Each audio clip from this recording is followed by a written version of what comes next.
Excuse me, sir. In the biting cold wind of an October evening, a trembling child stood before one of the most powerful men in the city. Not to beg for money, but to ask something that should have been simple. Her voice was so small it almost disappeared into the wind.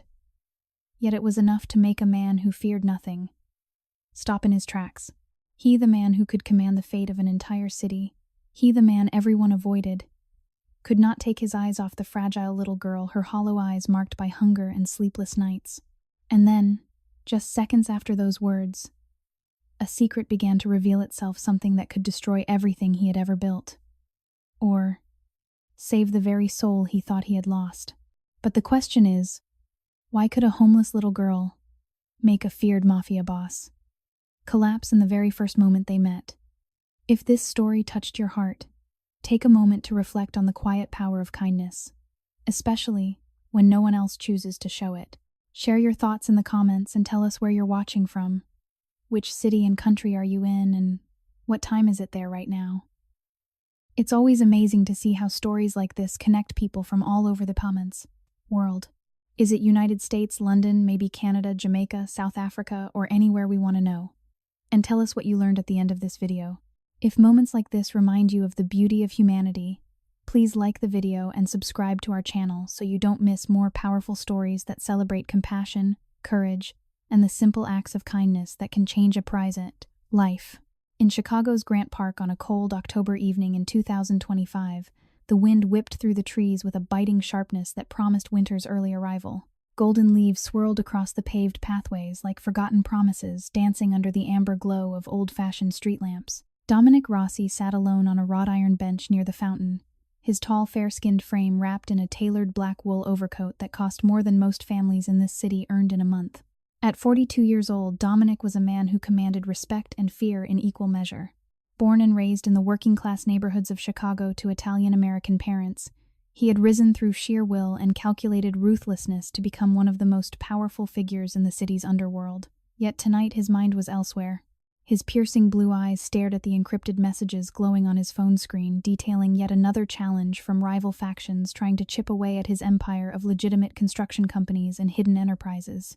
Wealth surrounded him like armor, but inside a gnawing guilt had begun to stir more violently than usual, a quiet voice reminding him of choices made long ago that no amount of money could erase. The evening bustle of the park was beginning to thin. Tourists and joggers had mostly retreated to warmer places, leaving only the rustle of leaves and the distant hum of traffic along Lakeshore Drive. Dominic's broad shoulders tensed as he scrolled through another threatening update from his lieutenants. A rival crew had been spotted moving in on one of his trucking routes earlier that day. The confrontation had been tense but contained no shots, fired only sharp words and veiled threats exchanged under the shadow of an overpass. Still, the encounter left a bitter taste. Dominic rubbed his jaw, feeling the familiar weight of responsibility mixed with something deeper, a consuming remorse that had been growing like a shadow over the past few years. He had built an empire, but at what cost? The faces of people he had once known in poverty flickered in his memory, people he had left behind when power called. A small, fragile voice cut through the wind like a whisper barely strong enough to survive. "Excuse me, sir." Dominic lifted his gaze from the phone. Standing before him on the cobblestone path was a little girl who could not have been more than 5 years old. She wore a faded Chicago Bears hoodie that hung loose on her thin frame, the fabric pilled and frayed at the cuffs from too many washings in harsh laundromats, or perhaps none at all. Her light brown hair was tangled and windblown, and her small face showed the pallor of someone who had not eaten properly in days. Worn sneakers with holes in the toes barely protected her feet from the cold ground. She clutched a small backpack decorated with faded American flag patches against her chest as though it were the only thing anchoring her to the world. Her tiny hands were red from the chill crossed in front of her in a posture far too composed and rigid for a child so young. The sight struck Dominic like a physical blow. In his world of power and calculated moves, he had seen many things, but this level of innocent vulnerability pierced straight through the armor he had built over years of street confrontations and boardroom battles. Here was a child who looked as if she had been stripped of every protection life should offer. Her poverty was absolute and humiliating in its visibility. The way her shoulders curved inward from hunger and exhaustion, the dark circles under her large dark eyes that spoke of too many cold, wind-filled nights sleeping in alleys or under bridges. She had clearly endured days without proper shelter, her malnourished frame trembling slightly in the October breeze. I "I do not have anywhere to sleep tonight," she said. Her voice was soft, timid, and painfully polite, the kind of voice a child uses when speaking to someone much older and far more powerful. There was no demand in it, only quiet desperation wrapped in manners that seemed absurdly out of place given her condition. "Do you happen to know anyone who could help me?" Dominic froze. The phone in his hand suddenly felt heavy and irrelevant. A storm of emotions surged inside him with violent intensity. Guilt, sharp and unexpected, tore at his chest. He had once known poverty like this, growing up in cramped apartments where the heat barely worked and meals were uncertain. He had clawed his way out, leaving behind anyone who might slow him down, including people he should have protected.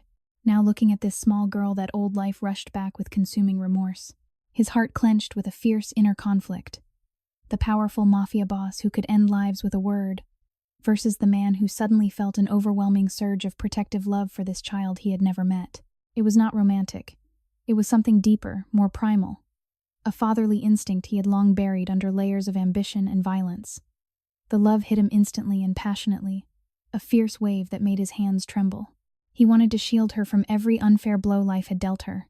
He slid the phone into his coat pocket and slowly lowered himself from the bench, kneeling on the cold cobblestones so he could meet her at eye level. His expensive trousers brushed against the dirt, a gesture of humility he had never offered to anyone in his ruthless world. The wind tugged at his silver-flecked dark hair as he studied her face. "What is your name, sweetheart?"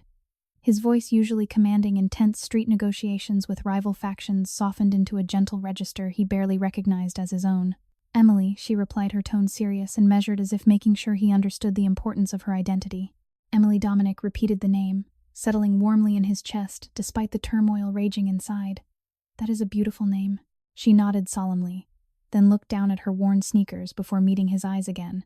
"I am really hungry, mister, but I do not want to be any trouble." The simple admission tore at him. Dominic scanned the park and spotted a vendor still open near the fountain selling Chicago-style hot dogs and warm drinks. He stood carefully and extended his large manicured hand toward her. "Come with me, little one. Let us get you something to eat." "It is all right." Emily hesitated for a fraction of a second, her eyes showing a flash of fear and guarded curiosity. She was powerless and desperate, yet something in his calm demeanor made her uncross her arms. She placed her tiny cold hand in his massive palm with surprising trust. The contact sent another wave of intense emotion through Dominic. His heart ached with violent conflict, remorse for every time he had chosen power over people, guilt that gnawed deeper now, and a passionate protective love that flooded him from the very first moment. He wanted to wrap this child in safety, to erase the humiliation of her poverty. They walked to the vendor together. Dominic ordered 2 hot dogs with all the classic Chicago toppings and 2 cups of hot chocolate. Back at the bench, Emily sat beside him, nibbling slowly while clutching her backpack with her free hand.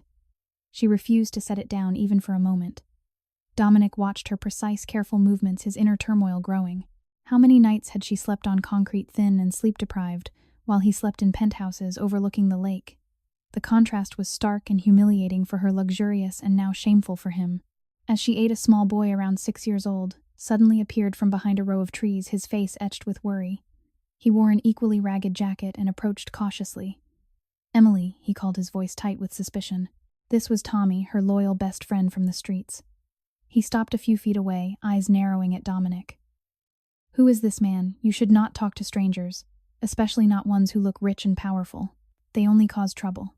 Emily looked between them, confusion and anxiety flickering across her young face.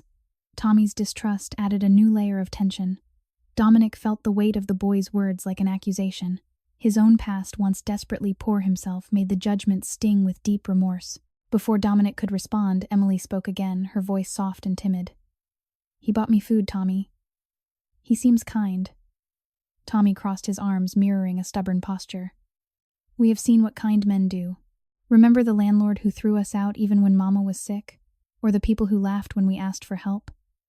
The words painted a picture of absurdly unfair events that had befallen these children, eviction despite a mother's illness, cold nights, with no blanket hunger, while the city glittered around them. Dominic's guilt intensified into a consuming storm. He had built wealth, but these children lived in extreme poverty that stripped away dignity. His heart tore with violent emotional conflict, powerful love for Emily clashing with the reality of his own choices. Yet in that quiet moment, as the wind softened and leaves settled around them, a condensed stillness fell. Emily looked up at Dominic with large, soulful eyes that seemed to see past his expensive coat into the man beneath. Mister, she said politely, do you believe in God? Mama says. He sends helpers when we pray hard enough. The question pierced Dominic like a blade. His blue eyes stung with unshed tears he refused to let fall. Inside, remorse and guilt collided with an overwhelming surge of paternal love. This small, destitute girl, powerless and fearful, had sparked something profound in him. He wanted to protect her, to be the father she deserved, to heal the wounds his own past absences had caused in the world. But danger was never far. As they sat, Dominic's phone vibrated with another urgent message. Rivals had been spotted nearby, possibly tailing him after the earlier street confrontation under the overpass. Tension rose again. He scanned the park shadows, his powerful frame ready for conflict, yet his focus remained on the child beside him. The inner turmoil grew more intense, violent conflict between the Mafia boss who must maintain control and the man whose heart was suddenly fiercely devoted to shielding this vulnerable little girl from every injustice life had thrown at her. Emily finished her hot chocolate and wiped her mouth with the back of her hand. For a brief moment she looked almost peaceful. Then her small shoulders slumped again under the weight of her reality. I really do not have anywhere to go tonight, she whispered, voice trembling with quiet desperation. Mama is in the big hospital. She fell really hard at work and has not woken up. They said we could not stay in our room anymore because no one paid the rent.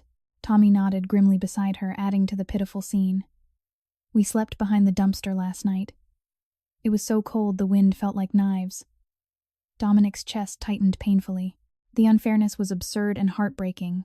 A hardworking mother struck down children cast onto the streets like unwanted scraps while he sat in tailored wealth. His remorse became a living thing gnawing and tearing at his soul. Yet through it all, the fierce, passionate love for Emily surged stronger, a protective fire that promised he would not let her suffer another night. He leaned forward slightly, his voice low and steady despite the emotional storm inside. Emily, Tommy, you are not alone anymore. I am going to help you find your mother. And I promise you will have a safe place tonight. As he spoke, another distant shout echoed from the edge of the park, voices of men who sounded too aggressive for casual passers-by. Rival tension flared again, a bold reminder that his world of power carried constant threat. Dominic's hand instinctively moved closer to Emily, ready to shield her. In that moment, under the October sky, in 2025, the powerful Mafia boss felt his heart lit open with a mixture of consuming guilt, violent inner conflict, and an overwhelming fatherly love that had arrived without warning. The little girl who had nowhere to sleep had in a single encounter begun to awaken something deeply human in him. Compassion, responsibility, and the fierce desire to protect and heal. The wind continued to blow, but for Emily and Tommy the cold suddenly felt a little less sharp. For Dominic, the emotional turmoil had only just begun to intensify. The golden light from the old street lamps in Grant Park cast long dancing shadows across the cobblestone paths as the October evening in 2025 deepened around them. The wind had picked up again, carrying the sharp chill of Lake Michigan, and making the remaining leaves whisper like secrets too painful to speak aloud. Dominic Rossi remained kneeling for a moment longer, after Emily's soft words about God, his expensive wool overcoat brushing the cold ground. His fair-skinned face, usually set in lines of calculated authority, now showed cracks of raw vulnerability. Inside his chest, the violent emotional conflict raged with growing intensity. He had once been desperately poor himself, scraping by in the same South Side streets where children like Emily now suffered. He had sworn never to look back, building layer upon layer of wealth and power through legitimate construction empires and quieter enterprises that commanded respect across Chicago. Yet here in this small girl's trusting eyes, all those carefully constructed walls trembled. A passionate protective love for Emily had ignited the instant she spoke to him, burning fiercely like a flame in the wind. It was not the love of romance, but the deep, instinctive love of a father awakening to a child he had never known he needed to protect. This sudden surge tore at him with gnawing remorse. How many times had he chosen ambition over kindness? How many people had he left behind in poverty while he rose? Emily sat quietly beside him on the wrought iron bench, her thin legs dangling the faded Chicago Bears hoodie, doing little to shield her from the cold. Her small hands never released the American flag-patterned backpack, as if letting go would make the last fragments of her world disappear. She looked malnourished, her cheeks hollow and her frame far too delicate for a 5-year-old. Sleep deprivation showed in the dark circles under her eyes, the result of too many nights spent huddled in alleys or behind dumpsters while the wind howled through the city. Her poverty was absolute and deeply humiliating, the way her sneakers had holes that let in the damp October ground, the faint tremble in her fingers from hunger that no hot dog could fully erase in one sitting. Life had been relentlessly unfair to her. Only weeks earlier, the slumlord had banged on their door and evicted them without mercy, even though her mother, Sarah, had been working double shifts as a waitress and cleaner to keep the tiny apartment. The landlord had laughed when Sarah begged for more time, citing rules that seemed designed only to crush the already broken. Emily had stood there, clutching her backpack, watching her mother's face crumple in silent despair, feeling the numb confusion and horror of a child who understood too much, yet too little. Dominic stood slowly, offering his hand once more. "Come with me, Emily. There is a vendor nearby with warm drinks. You look like you could use another cup of hot chocolate." His voice remained gentle, but inside the inner tearing grew more violent. Every small act of kindness he offered now felt like a mirror reflecting his own past failures. He had wealth beyond measure. Private cars, penthouse views of the skyline, accounts that could cover hospital bills without a second thought.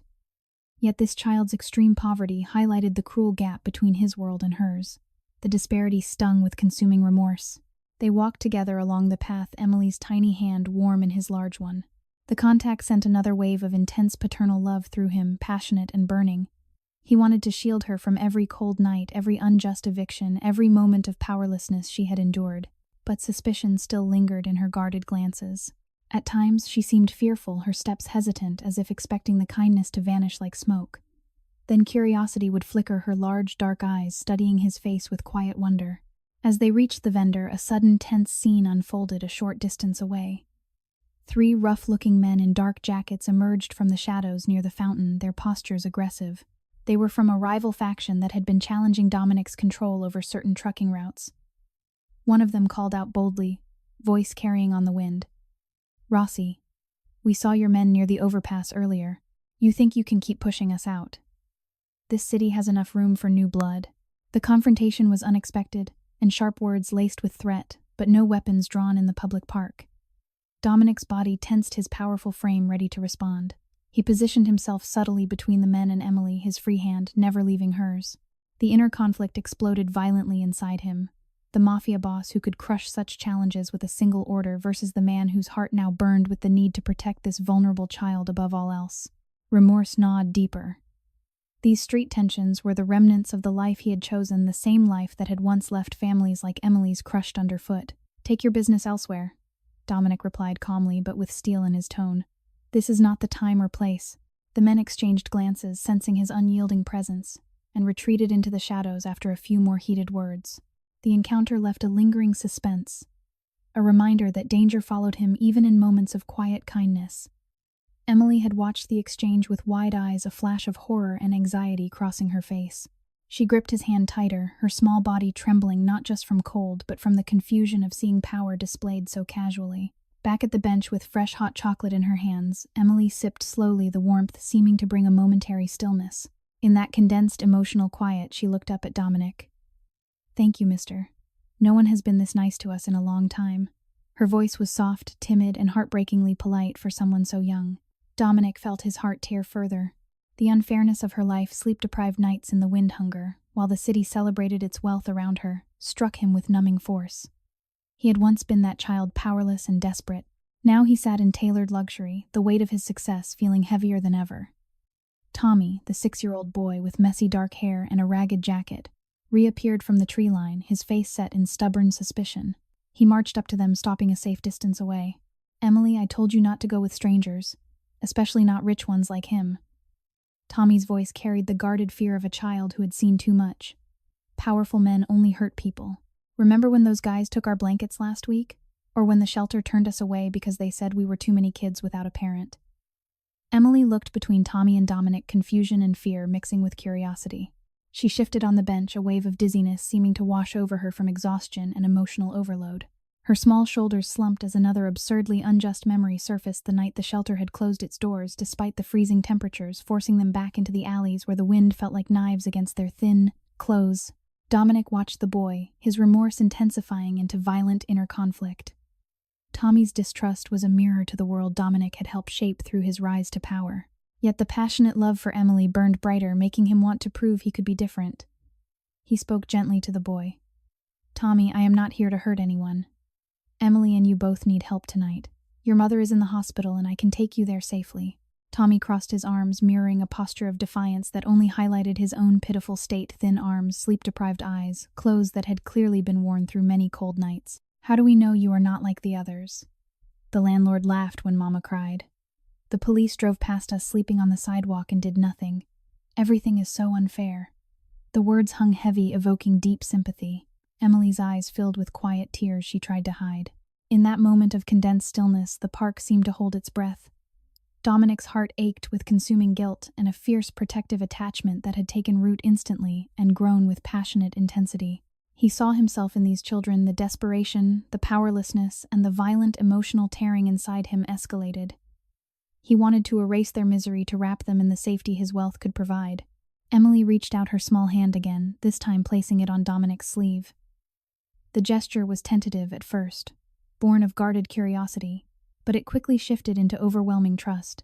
Her voice came soft and polite. "Mister, you feel safe. Mama always said God sends people when we need them. Are you the one he sent?" The question struck Dominic like a wave, causing extreme psychological shock. His blue eyes stung as remorse and love collided violently within him.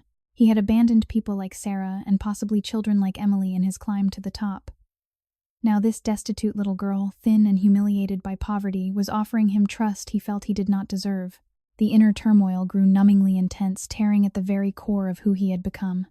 He nodded slowly, his voice thick with emotion. "If you will let me, Emily, I want to be that person for you and Tommy tonight." Tommy watched with narrowed eyes, suspicion still strong, but a flicker of curiosity broke through his fear. Another tense confrontation loomed in the distance. Two more figures from the rival faction appeared at the park's edge. Their voices raised an argument about territory. Dominic rose, keeping the children close, his powerful presence deterring them without words. The suspense heightened as the men eventually moved on, but the message was clear: his world of conflict was never far away. In the quiet that followed, Emily leaned her head against Dominic's arm, the first sign of deep attachment forming. Her exhaustion showed in the way her small body relaxed slightly. Yet the humiliation of her poverty remained vivid. The faded hoodie, the worn backpack, the nights of cold wind that had left her malnourished and fragile. Dominic's wealth stood in stark contrast. The fine fabric of his coat, the effortless way he could summon, help, or cover any need. His heart continued to tear with increasing violence. Gnawing remorse for his past mixed with the burning fatherly love that had seized him from the first moment. He would protect this child. He would shield her from every unreasonable injustice. In the condensed emotional stillness of the park, with the wind softening around them, Dominic Rossi felt the foundations of his powerful life shifting. The little girl who had nowhere to sleep was already healing something deep inside him, even as the drama of his world threatened to intrude once more. The October night in 2025 stretched ahead, filled with uncertainty. But for the first time in years, Dominic felt a purpose that went beyond power and wealth. A fierce, protective love for a vulnerable child that promised to change everything. The October evening in 2025 had grown darker over Grant Park, with the wind now carrying a sharper bite from Lake Michigan that made the remaining golden leaves scatter like broken dreams across the back's cobblestones. The street lamps cast a soft amber glow, creating pockets of light and shadow that seemed to mirror the turbulent emotions swirling inside Dominic Rossi.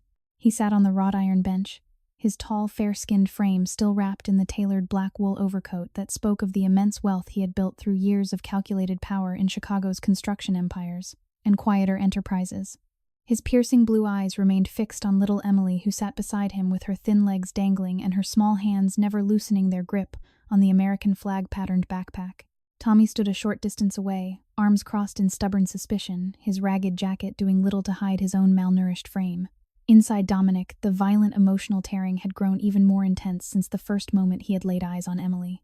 The passionate, protective love that had ignited like a fierce flame the instant she spoke to him now burned hotter, a fatherly devotion so deep and consuming that it clashed violently with the gnawing remorse that threatened to overwhelm him. He had once been desperately poor, surviving on these very streets with uncertainty and cold nights that left scars on the soul. He had fought and clawed his way to power, leaving behind anyone who might have slowed his ascent. Now the extreme poverty of this 5-year-old girl and her 6-year-old friend stood before him as a living accusation. Emily's thin, malnourished body, the dark circles of sleep deprivation under her large dark eyes, and the way her faded Chicago Bears hoodie hung loosely on her fragile shoulders painted a picture of absolute humiliating destitution. She had endured night after night of biting wind in alleys, huddling with Tommy under whatever scraps they could find, while the glittering skyline of Chicago mocked their suffering with its distant luxury. Emily sipped the last of her hot chocolate, her movements slow and precise, as if conserving every drop. Her voice, when she spoke again, was soft, timid, and heartbreakingly polite for a child so young. "Mister, my mama is in the big hospital. She fell really hard at her cleaning job downtown. One moment she was wiping the marble floor, and the next, she hit her head bad. The ambulance took her away with the sirens loud, and then, everything changed." The words hung in the chilly air, simple yet devastating. Dominic felt a fresh wave of consuming remorse crash over him. His heart tore with violent conflict. The powerful Mafia boss who could command loyalty and crush rivals, versus the man whose paternal love for Emily now surged with passionate intensity, making him want to shield her from every pain life had inflicted. He leaned forward slightly, his voice gentle despite the storm inside. "Tell me more, Emily. What happened after your mama went to the hospital?" Emily's small shoulders trembled. She looked down at her worn sneakers with holes that let in the cold ground, then back up at him with a mix of confusion, fear, and guarded curiosity. At times like this, she seemed utterly powerless and desperate, a child stripped of every safety net. Then a flicker of shock crossed her face, as if reliving the memory caused physical dizziness and numbness. "The lady who runs the boarding house where we stayed. She said there was no more money for the rent since Mama could not work. She threw us out the very next day, even though Mama was still in the ambulance. We had nowhere to go. Tommy and me slept behind the big dumpster near the alley for 4 nights. The wind was so cold it felt like it was cutting through us. Sometimes people walked by and pretended not to see us. One night a man yelled at us to move because we were blocking his way to the trash. It was so unfair." Tommy stepped closer, his young face etched with the same sleep-deprived exhaustion. His voice carried raw accusation mixed with fear. "Yeah, and the shelter turned us away twice.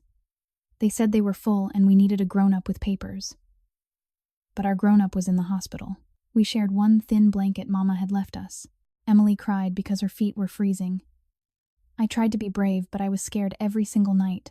The revelation painted an absurdly unjust picture that tore at the heart. A hard-working single mother struck down by a simple fall on the job only for her children to be cast onto the streets like unwanted burdens. The landlord's heartless eviction, the shelter's cold refusal, the passers-by who looked away these unreasonable events, exposed Emily's utter misery in its most pitiful and humiliating form.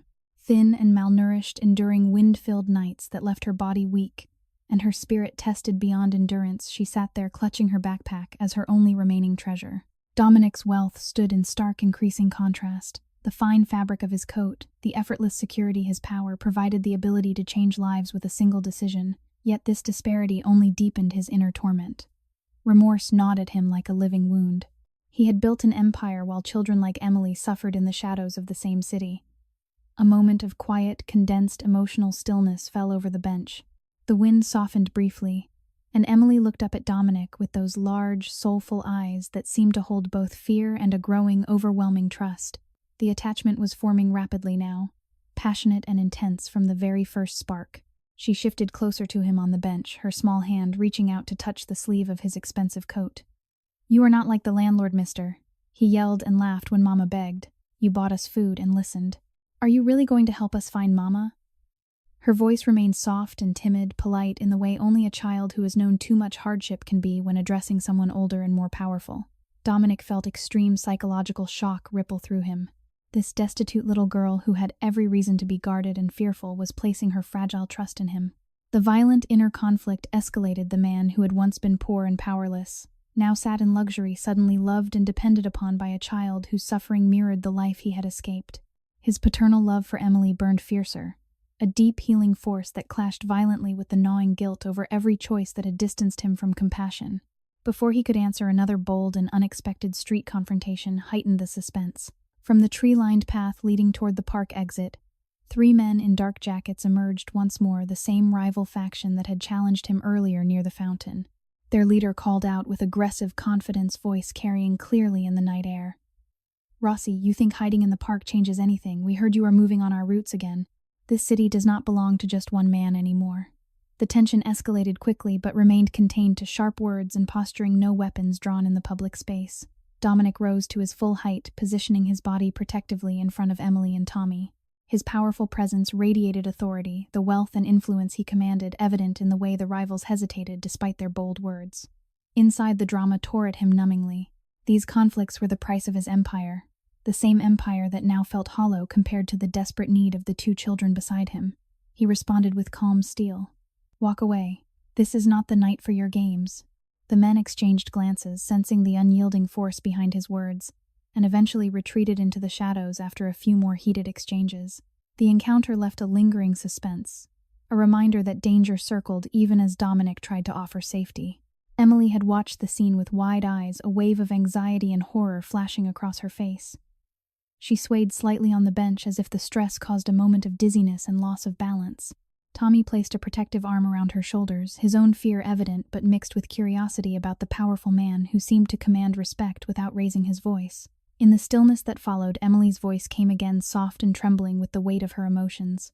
"Mama always prayed with us before bed, even when we had nothing to eat. She said God sees everything unfair and sends help when we need it most. I prayed every cold night we were outside. Mister, do you think you are the answer to our prayers?" The question struck Dominic with numbing force. His heart tore violently, remorse and paternal love colliding in a storm that left him nearly breathless. He had risen from poverty only to build walls that kept out the very compassion these children now awakened in him. Emily's extreme poverty, sleep-deprived, thin, enduring humiliating nights of wind and rejection, stood in painful contrast to his own increasing displays of wealth and power. Yet through it all, the overwhelming attachment grew. He felt a burning desire to protect her, to be the father figure who would end her suffering and heal the wounds of unfairness that had defined her short life. Dominic knelt once more so he could look directly into her eyes, his voice steady but thick with deep emotion. "Emily, Tommy, I am going to take you both to the hospital tonight so you can be near your mama. You will not sleep on the streets again. You have my word." Tommy still watched with guarded suspicion, but a flicker of hope broke through his fear. Emily, however, leaned forward and wrapped her tiny arms around Dominic's neck in a sudden trusting hug. The gesture sent a wave of profound, moving emotion through him. In that condensed moment of emotional stillness, with the wind whispering through the trees, the powerful Mafia boss felt his inner world violently torn apart and slowly beginning to mend. The little girl's utter misery had exposed the hollowness of his empire, while her innocent trust had ignited a fierce protective love that promised redemption. The October night stretched ahead, filled with the drama of rival tensions and the quiet promise of compassion. Dominic helped the children to their feet, his large hand enveloping Emily's small one once more. As they began walking toward the edge of the park where his discreet car waited, the inner turmoil continued to intensify. Remorse for his past choices gnawed deeper, but the passionate fatherly love for this vulnerable child burned brighter than any empire he had ever built. Emily's poverty had laid bare the cruelty of the world, and in protecting her, Dominic Rossi was beginning to rediscover the humanity he had long buried. The October night in 2025 wrapped Chicago in a crisp, biting chill, as Dominic Rossi guided Emily and Tommy out of Grant Park toward the discreet black sedan waiting near the edge of the pathways. The street lamps cast long shadows that danced with the wind, mirroring the turbulent storm raging inside the powerful Mafia boss. His fair-skinned face remained composed on the surface, but beneath the tailored black wool overcoat that spoke of his vast wealth, his heart tore with increasing violence. The paternal love for little Emily had ignited like a fierce burning flame from the very first moment she had approached him, and now it surged with passionate intensity, clashing against the gnawing remorse that threatened to consume him entirely. He had once known the desperate poverty these children endured, cold nights with empty stomachs, and the humiliation of being invisible to a city that celebrated success. He had escaped that life through ruthless ambition, building construction empires and quieter enterprises that gave him power few could challenge. Yet tonight, walking hand in hand with this thin, malnourished 5-year-old girl, the disparity felt unbearable. Emily's faded Chicago Bears hoodie hung loosely on her fragile frame. Her worn sneakers with holes offered no protection from the damp ground, and the dark circles under her large, dark eyes told of endless sleep-deprived nights, spent huddled against the wind in alleys. Her poverty was absolute and deeply humiliating, a constant reminder of absurdly unfair events. The heartless eviction while her mother lay unconscious in the hospital. The shelters that turned them away. The strangers who looked the other way, as two small children begged for warmth. Emily walked beside him, her tiny hand trustingly in his large one. At times she still appeared guarded and fearful, her steps hesitant as confusion and anxiety flickered across her young face. Then curiosity would surface her soft, timid voice, breaking the silence in the polite manner of a child addressing someone far older and more powerful. "Mister, are we really going to see Mama tonight? She has been sleeping for so many days. I miss her voice." Her words were gentle, yet they carried the weight of profound loss. Dominic felt a fresh wave of extreme psychological shock ripple through him. This destitute child, powerless and desperate after nights of cold wind that left her body weak and trembling, was placing her fragile hope in him. The inner conflict escalated numbingly. The Mafia boss who commanded respect through calculated strength versus the man whose heart now burned with a deep, protective, fatherly love that made him want to erase every injustice she had suffered. Remorse gnawed violently at his soul. How many times had he prioritized power over people? How many families had been crushed in the shadows of his rise while he accumulated wealth that could have changed lives like hers? As they approached the sedan, another bold and unexpected street confrontation heightened the suspense. Two men from a rival faction stepped out from behind a row of parked cars near the park exit. Their postures aggressive, but voices controlled in the public setting. "Rossi, you think you can just walk away with your fancy car and pretend the streets are yours? We warned you earlier about the routes. This is our territory now." The tension crackled in the October, air words sharp and daring, but no violence erupted. Dominic positioned himself protectively in front of Emily and Tommy, his powerful frame radiating unyielding authority. His wealth and influence were evident in the way the rivals hesitated, knowing one word from him could shift the balance of power in the city. Inside, the drama tore at him with confusing intensity. These constant challenges were the price of his empire. Yet they felt hollow compared to the urgent need to shield the vulnerable children beside him. He responded with calm steel. "Not tonight. Take your disputes elsewhere. These children have suffered enough." The men exchanged glances, sensing the weight behind his words, and eventually retreated into the shadows after a few more heated exchanges. The encounter left lingering suspense, a reminder that danger followed even in moments meant for compassion. Emily had watched the scene with wide eyes, a wave of horror and fear washing over her. She swayed, slightly dizziness and numbness threatening her balance as the stress compounded her exhaustion. Tommy tightened his grip on her shoulder, his own guarded suspicion mixing with growing curiosity about the man who seemed to command respect without raising his voice. Dominic helped the children into the warm interior of the sedan, the leather seats and soft lighting, a stark contrast to the cold alleys where they had slept. The driver, one of his most trusted men, pulled away smoothly toward Northwestern Memorial Hospital. Inside the car, a moment of quiet, condensed emotional stillness settled. Emily leaned her head against the seat, her thin body relaxing slightly in the warmth she had not felt in days. Her American flag-patterned backpack remained clutched tightly in her lap, the only constant in her chaotic young life. Tommy sat across from them, still wary but less hostile. "You really have a nice car, but rich people always have nice things. Does that mean you can really help Mama?" His question carried the weight of too many broken promises from a world that had treated them unfairly. Dominic nodded, his voice gentle despite the violent inner turmoil. "I can, Tommy, and I will." Emily turned her large dark eyes toward Dominic, the overwhelming trust and attachment growing stronger with each passing moment. Her voice came soft and timid, polite in its innocence. "Thank you, mister. Mama always said kind people are sent by God. You make me feel safe even when those men were yelling. My feet do not hurt as much now." The simple words struck Dominic like a blade. His heart tore with even greater violence, remorse for every cold night these children had endured while he slept in luxury, mixed with a passionate, burning, fatherly love that had taken root the instant he met her. He saw himself in Emily's desperate poverty, the malnourished frame, the sleep deprivation from wind-filled nights, the humiliating powerlessness of being cast aside by landlords and shelters.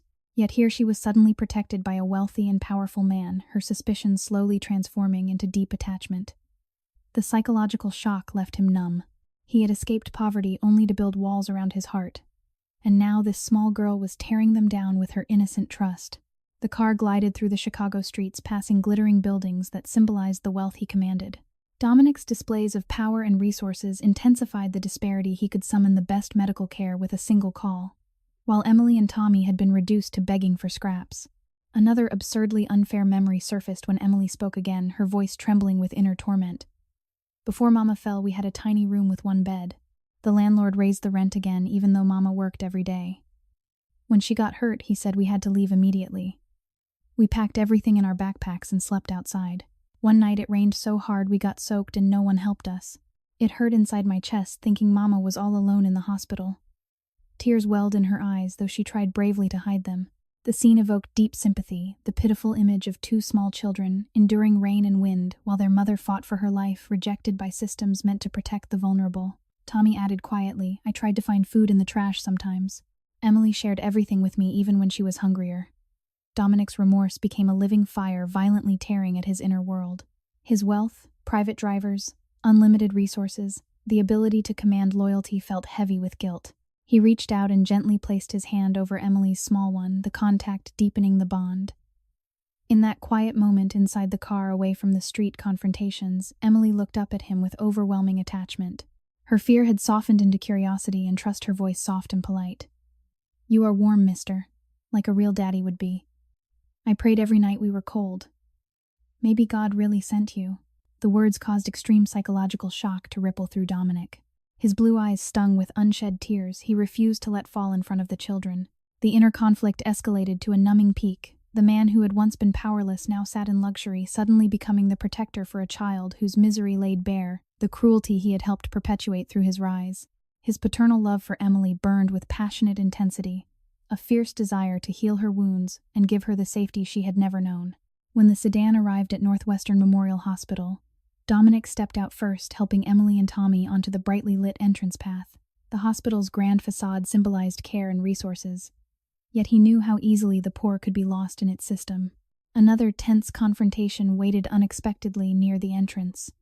Two more men from the rival faction lingered in the shadows of the parking structure, their voices low but bold. Rossi, even here, you cannot hide behind hospitals forever. We will keep pushing until you give up the routes. Dominic met their gaze with unyielding authority, his powerful presence enough to make them back away without further escalation. The suspense heightened as he ushered the children inside, quickly away from the drama of his world. At the reception desk, Dominic used his influence to arrange immediate access to Sarah's room, and covered all costs without hesitation his wealth, allowing seamless care that the impoverished family could never have afforded. Emily's eyes widened with a mix of shock and wonder as they were escorted down the sterile corridors. The disparity felt even sharper here. Dominic's ability to command the best treatment contrasted painfully with the months of struggle that had left Emily thin, exhausted, and emotionally raw. In the waiting area outside Sarah's room, a new condensed emotional stillness fell. Emily climbed tentatively into Dominic's lap, her small body curling against his chest as if seeking the safety she had craved for so long. Tommy watched with guarded curiosity, his suspicion slowly softening. Emily's voice came in a whisper, soft and timid. I feel safe with you, mister. My heart does not hurt as much now. Thank you for not leaving us like everyone else did. Dominic wrapped his arms gently around her, his heart violently torn between consuming remorse for his past and the deep-moving paternal love that had awakened so passionately. The little girl who had endured such humiliating poverty was beginning to heal something profound inside him. In the quiet hospital lights, with rival tensions simmering outside, the bond between the powerful man and the vulnerable child grew stronger, promising redemption through compassion and protection. The night stretched ahead with uncertainty, but for Emily the cold wind of the streets felt farther away. For Dominic, the inner turmoil continued to intensify, yet in the growing attachment of this small girl he felt the first glimmers of healing for wounds he had long ignored. The sterile lights of Northwestern Memorial Hospital in Chicago cast a cool, steady glow over the waiting area on that October evening in 2025. Dominic Rossi sat with Emily curled trustingly in his lap, and Tommy nearby, the children's small forms, a sharp contrast to the powerful man's broad, fair-skinned frame wrapped in his tailored black wool overcoat. The hospital's modern emergency department, with its secure entryways and quiet efficiency, felt like a temporary sanctuary after the tense streets outside. Yet inside Dominic, the emotional tearing had grown even more violent and consuming. The paternal love for Emily, which had burned with passionate intensity from the very first moment she approached him in Grant Park, now surged like a fierce fire, clashing against waves of gnawing remorse that left him numb and breathless. He had once survived the same desperate poverty these children knew all too well. Cold, wind-filled nights that left bodies thin and spirits bruised. He had escaped through ambition and power, constructing legitimate empires in building and transport, while maintaining quieter influence that commanded respect across the city. Now protecting this malnourished 5-year-old girl whose faded Chicago Bears hoodie and worn sneakers with holes told the humiliating story of her extreme destitution, made every past choice feel like a betrayal.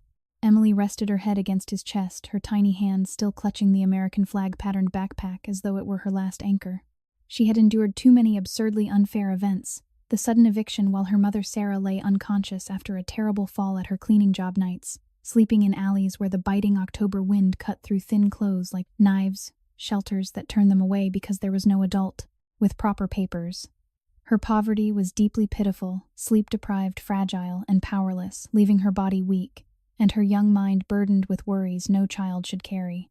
At times she still showed guarded fear or confusion, but the overwhelming trust and attachment had taken root, her soft, timid voice emerging politely when she spoke to the powerful man beside her. "Mr. Thank you for bringing us here. I was so scared we would never see Mama again. The wind outside was so cold every night. My toes hurt, and Tommy shared his jacket even when he was freezing too."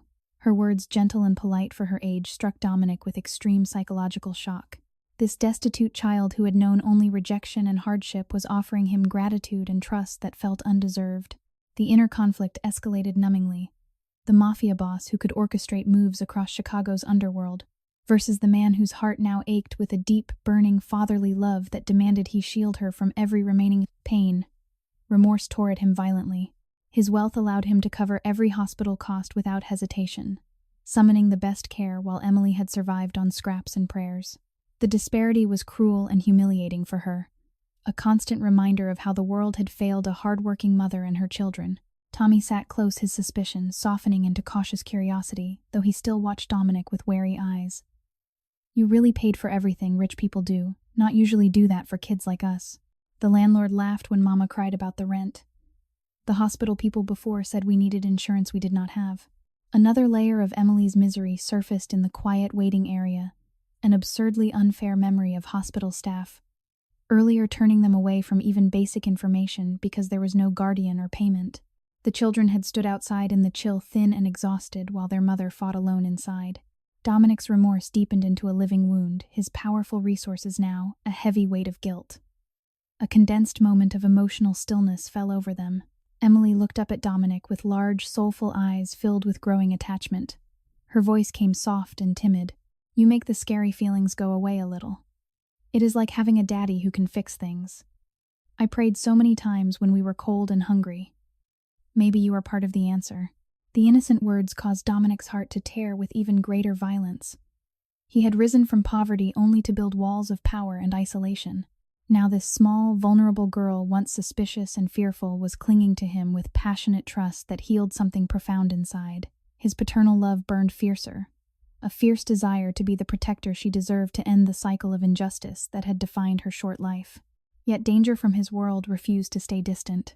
As they waited for updates on Sarah's condition, Dominic received a discreet message on his phone about rival movements near the hospital. He excused himself briefly to speak with hospital security, ensuring extra protection for the private wing where Sarah rested. His wealth and influence made arrangements seamless, contrasting painfully with the children's earlier powerlessness. Upon returning, another bold and unexpected street confrontation unfolded just outside the emergency entrance on East Erie Street. 3 men from the rival faction lingered near the parking structure, their voices carrying on the October wind, as they spotted Dominic emerging momentarily to coordinate with his driver. "Rossi, you cannot hide in hospitals forever. We know you are expanding again. Those routes belong to us now. Back off or things will get complicated." The tension escalated with sharp words and aggressive posturing, but remained contained, no weapons drawn in the public medical campus. Dominic stepped forward with calm authority, his powerful presence enough to make the men hesitate. He positioned himself to block any view of the entrance where the children waited inside. "This is not the place. Take your grievances somewhere else. These children have already suffered enough tonight." The rivals exchanged glances, sensing the unyielding force behind his measured response, and eventually withdrew after more heated exchanges. The encounter left a heightened suspense hanging in the air, a reminder that Dominic's empire carried constant shadows even in this sanctuary of healing. Inside, Emily had caught a glimpse through the glass doors. Anxiety and horror flashed across her thin face. She swayed on her feet for a moment, dizziness and numbness washing over her from the emotional overload and lingering exhaustion. Tommy steadied her, his own fear evident. "Mister," those men sounded angry. "Are they going to hurt us, like the landlord did when he threw our things out?" Her soft, polite voice trembled with inner torment. The unfairness of it all, being caught in adult conflicts after nights of cold wind and hunger, evoked deep sympathy. Dominic knelt quickly, drawing both children close. His heart raged with violent conflict remorse for bringing any shadow of his world near them, mixed with the passionate protective love that had seized him from the first moment. "No one is going to hurt you," he promised, his voice steady despite the storm inside. "I will keep you safe." In the quiet that followed as they returned to the waiting area, Emily climbed back into his lap, her small body relaxing against him in overwhelming attachment. The bond deepened in that condensed emotional stillness, her trust now burning brightly. She whispered politely, "You are strong like a hero in Mama's stories. My heart feels warmer with you here." Dominic held her gently, the inner tearing reaching a new intensity. His wealth, private security, unlimited resources, the ability to command loyalty stood in stark contrast to Emily's humiliating poverty, malnourished and sleep-deprived, after too many nights enduring the Chicago wind rejected by systems meant to help. Yet in protecting her, he felt the first real cracks in the armor he had worn for years. Then, as they prepared to move to a more secure area of the hospital, the shocking twist unfolded with sudden, heart-stopping drama. Gunshots echoed from the parking structure, sharp cracks that shattered the October night. It was a brazen attempt by Victor Dominic's ambitious second-in-command and rival within the organization, who had grown tired of waiting and launched a bold strike to seize control. The assassination attempt targeted Dominic directly, bullets striking near the entrance, as he stepped out briefly to ensure the children's safety during transfer. Chaos erupted, but Dominic moved with instinct honed by years of power struggles. He was hit, pain searing through his shoulder and side as he shielded the entrance. He staggered, but did not fall, blood staining his expensive coat. The rival's bold move had escalated the drama violently, yet remained contained enough that hospital security and his own men responded swiftly without further public bloodshed. Emily and Tommy, watching from just inside the secure doors, reacted with pure, fearless courage born of their street-hardened innocence. The two small children rushed forward despite the fear.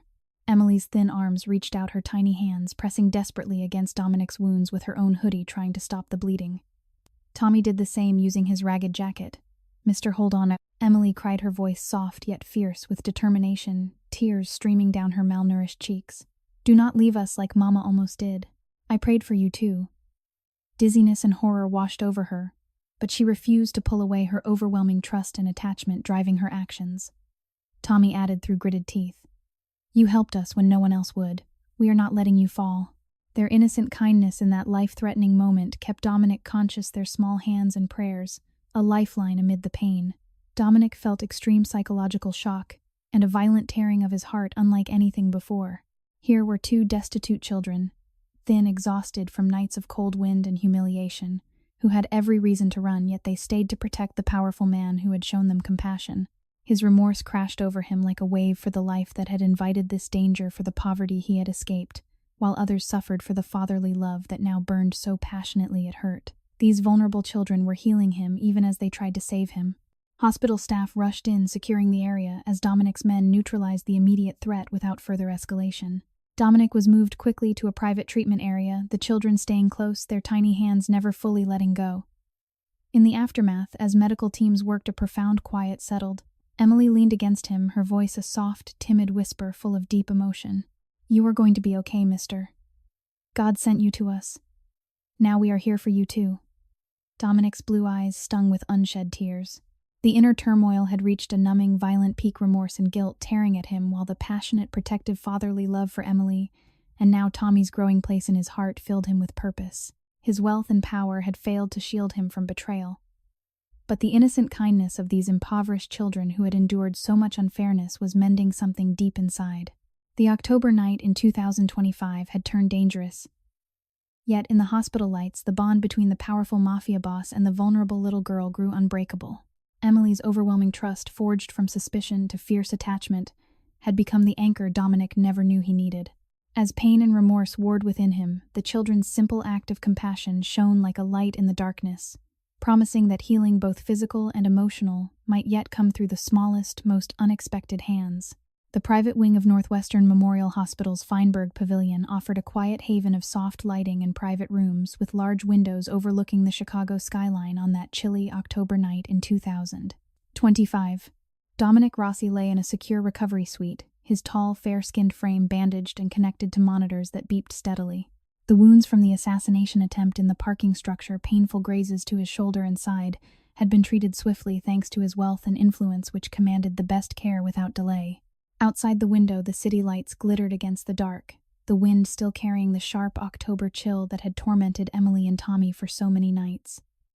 Inside the room, however, a different storm raged within Dominic. The violent emotional tearing in his heart had intensified to a nearly unbearable level. The paternal love for little Emily, which had burned with passionate, fierce intensity from the very first moment she tugged at his sleeve in Grant Park, now clashed violently with waves of consuming remorse and gnawing guilt that left him numb and disoriented. Emily and Tommy sat close by in the spacious room, their small forms a poignant contrast to the luxury surrounding them.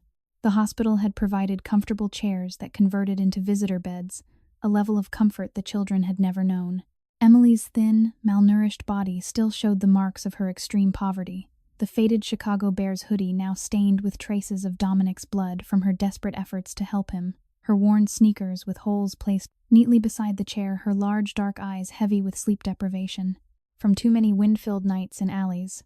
She had endured humiliating, absurdly unfair events, eviction while her mother Sarah fought for life shelters that closed their doors despite freezing temperatures, strangers who ignored two small children begging for warmth. Her poverty was deeply pitiful, leaving her fragile and powerless. Yet in this moment she displayed overwhelming trust and attachment, her soft, timid voice emerging politely as she spoke to the powerful man who had become her protector. "Mister, does it hurt very much?" I tried to press hard like they do in the movies. Tommy and me were so scared when we heard the loud noises. But you are strong. You kept us safe even when you were bleeding. Her words, gentle and full of innocent concern, struck Dominic with extreme psychological shock. This destitute 5-year-old girl, who had known only desperation and rejection, had rushed forward without hesitation to help him. The inner conflict escalated numbingly. The Mafia boss, who had built empires through calculated power and faced rival confrontations on the streets now, lay wounded, his heart torn by the realization that these vulnerable children, once suspicious and fearful, were showing him a kindness he felt he did not deserve. Remorse gnawed violently at him. He had escaped the same grinding poverty they still suffered, choosing ambition over connection, while Emily and Tommy endured cold October winds that cut through thin clothes and left bodies weak and spirits tested. His wealth allowed seamless private care, unlimited resources and security that contrasted cruelly with their earlier powerlessness. Tommy sat nearby, his 6-year-old face still etched with caution but softened by the events. "You got hurt because of us being here. Those men outside the park and at the entrance, they kept coming. Rich people have enemies, I guess. But you did not run away like the landlord did when Mama needed more time." Another layer of the children's misery surfaced in the quiet recovery room. Emily shared in her soft, timid voice how the landlord had raised the rent repeatedly, despite Sarah's double shifts as a waitress and cleaner, then evicted them the day after the fall, with no mercy, forcing the children onto the streets, with only their backpacks. The unfairness was heartbreaking, a mother injured on the job, children left to face rain-soaked nights and hunger, while the city moved on around them. Dominic's remorse deepened into a consuming fire. His displays of wealth and power, the private wing, the best medical team, the ability to summon protection felt heavier than ever. A condensed moment of emotional stillness settled over the room. Emily climbed carefully onto the edge of the bed, her small hand resting gently near Dominic's uninjured arm. The attachment had grown into something profound, and burning her initial suspicion replaced by fierce trust. She looked up at him with curiosity mixed with deep concern. "You look sad inside, mister, even though you have everything nice. Mama said sometimes powerful people carry heavy hearts. Do you want me to pray for you like I did when we were cold?" The innocent offer caused Dominic's heart to tear with violent intensity. He had once been desperately poor and powerless, scraping by on Chicago's streets much like these children. Now he lay protected by his empire, suddenly loved and depended upon by a vulnerable little girl whose poverty highlighted every selfish choice he had made. The psychological shock left him disoriented, dizziness and numbness washing over him that had nothing to do with his physical wounds. His paternal love for Emily surged passionately, a fierce desire to be the father she needed to heal the wounds of her humiliating past. Before he could respond, a doctor entered with routine updates and test results from the initial blood work and scans performed during emergency treatment. The physician hesitated, then spoke carefully after confirming privacy. "Mr. Rossi, while stabilizing you, we ran standard panels. There was an unexpected match in the system from earlier records related to a patient named Sarah and her daughter Emily. The DNA results indicate a very close biological relation. Emily appears to be your daughter, conceived approximately 6 years ago. The revelation hit Dominic like a second gunshot. Extreme psychological shock rippled through him, causing a wave of numbness and loss of balance, even while lying down. His blue eyes widened as the room seemed to tilt. Emily, his biological daughter, the child he had unknowingly abandoned when he fully embraced his rise to power, leaving behind the kind woman Sarah in his pursuit of empire. The inner turmoil exploded, violently remorse for the years of absence. Guilt for the poverty his daughter had endured while he accumulated wealth beyond measure, and a passionate, burning fatherly love that now made perfect devastating sense. The love he had felt from the first moment was not random, it was blood calling to blood. Emily tilted her head, confusion and curiosity flickering across her thin face. She was still powerless in many ways, her malnourished frame a testament to the cold nights and unfair rejections she had survived. Yet her voice remained soft and polite. "What does that mean, mister? Am I your little girl?" Like in Mama's stories about families, Tommy's eyes widened with guarded shock, his suspicion momentarily forgotten in the face of this new truth. Dominic struggled to find words, his heart tearing numbingly apart. He had escaped poverty only to leave his own flesh and blood in the same desperate conditions. Sleep-deprived, thin, enduring wind-filled nights, while he commanded luxury and influence. The disparity felt crueler than ever. His wealth could provide everything now, yet it could not erase the years of humiliation and torment Emily had faced. In the quiet that followed the doctor's departure, another tense confrontation intruded from the world outside. Dominic's trusted lieutenant entered briefly to report that remnants of the rival faction still loyal to Victor had been spotted near the hospital perimeter, making bold inquiries about the boss's condition.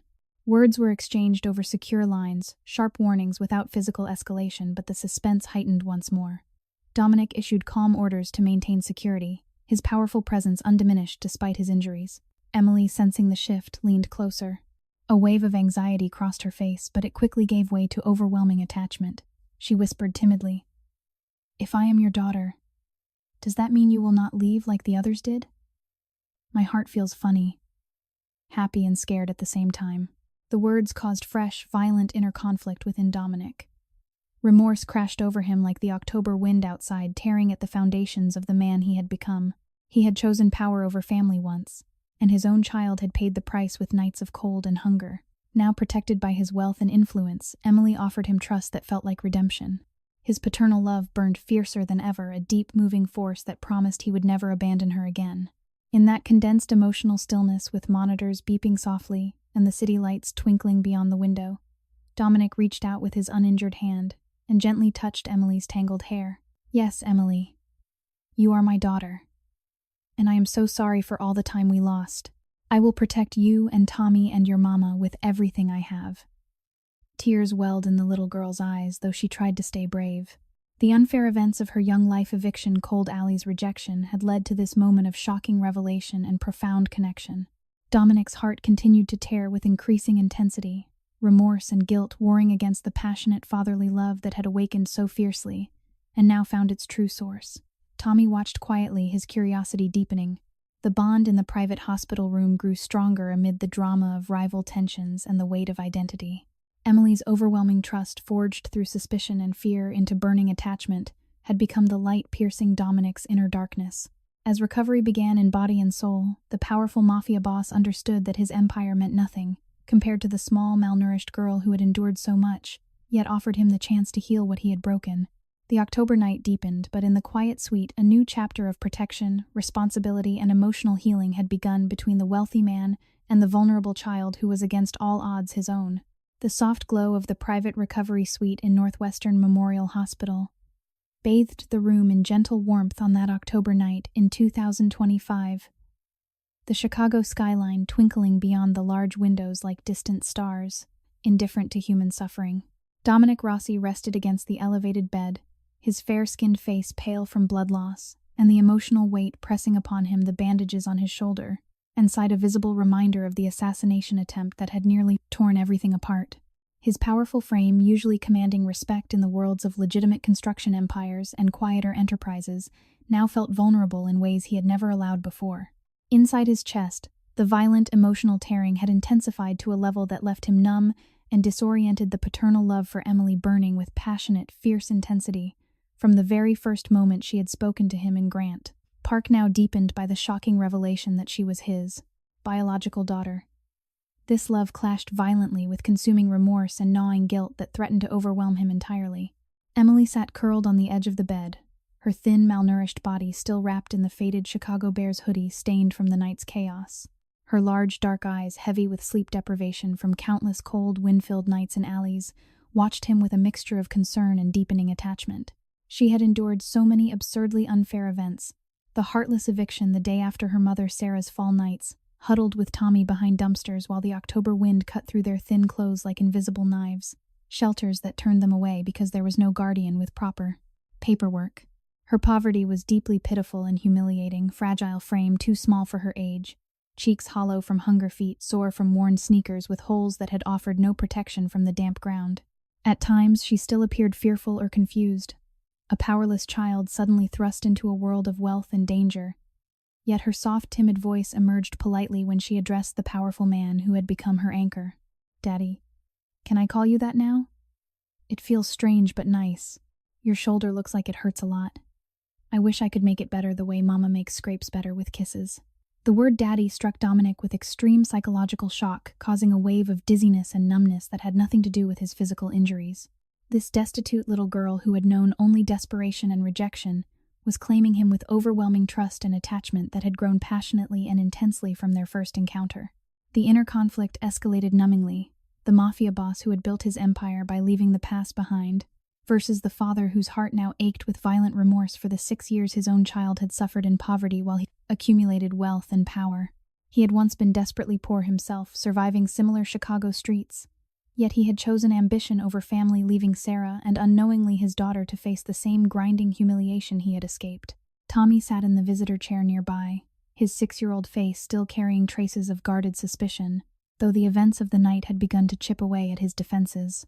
The boy's own ragged jacket and tired eyes spoke of the same extreme poverty, sharing one thin blanket with Emily during freezing nights, scavenging for food, enduring the cruel indifference of adults who looked away. He watched Dominic with cautious curiosity, adding quietly, "You really are her dad. That explains why you helped us when no one else would. But powerful men usually only help when they want something." Another unreasonable and unjust memory surfaced in the quiet room when Emily spoke again, her voice soft and trembling with inner torment. She described how the landlord had raised the rent 3 times in 1 year, despite Sarah working every possible shift as a cleaner and waitress. Then evicted the family the moment medical bills started forcing 2 small children onto the Camlier Plow streets with nothing but their backpacks.